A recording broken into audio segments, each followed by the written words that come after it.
नमस्कार जय जगन्नाथ।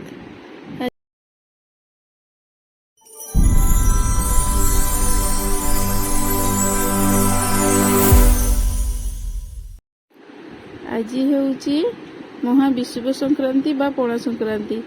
आज आम बनैबा बेल पणा। चलतु स्टार्ट करिया।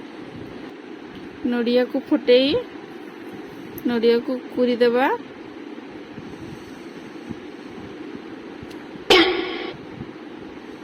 पानी गुड़ा मत दिए सेव तीन चारोटी दे देबा। छोट छोट काटी कुरी दे देबा। कदली भी छोट छोट काटी दे देबा। बेल पणा को भल से छांकी देबा कहीं ना खाइबा द्वारा तंटी रे लागिबो। सेथिपे देखो कदली केमती काटी देबे। सेव को कुरी देबे बा छोट छोट काटी देले भी चलिबो। गोटे बड़ जगह नहीं से कदली को पकई देबा छोट छोट काटी।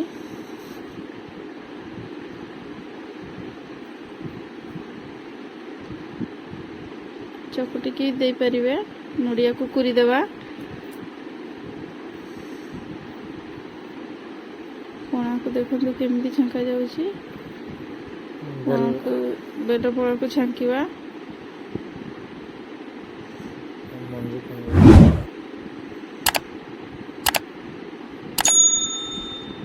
बेल को भल से चकटी नहीं कि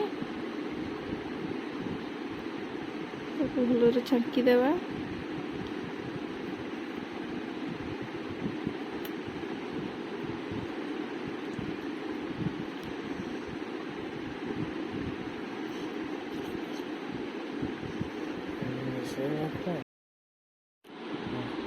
नड़िया कोरा को पकेबा।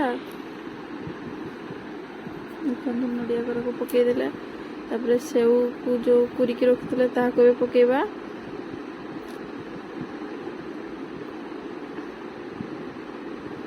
काजू को छोट छोट कर दे परिबे। हमें एठी कुटिकी देजु।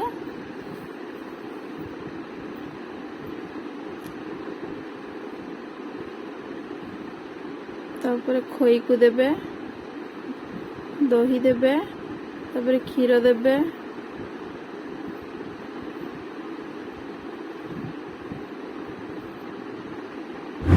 गुड़ को भलरे छोट छोट कर देबे। कुटिकी देजु।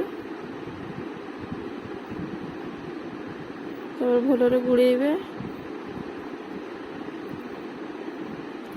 मीठा हिसाब रे जति मीठा दरकार से गुड़ चीनी देबे। तापर अल्प पानी देबे। तापर भलरे गोड़े देबे। तापर बुंदिया किछि देबे।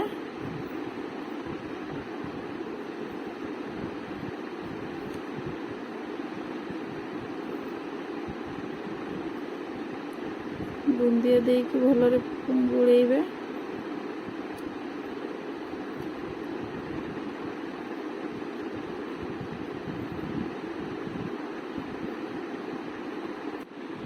ଏବେ बनिकी पणा रेडी हो गला। देखंतु आपण माने भी थोड़े एमती घरे बनांतु। देखिबे केमती लागुची टेस्टी। और कमेंट रे निश्चय कहिबे केमती लागुची।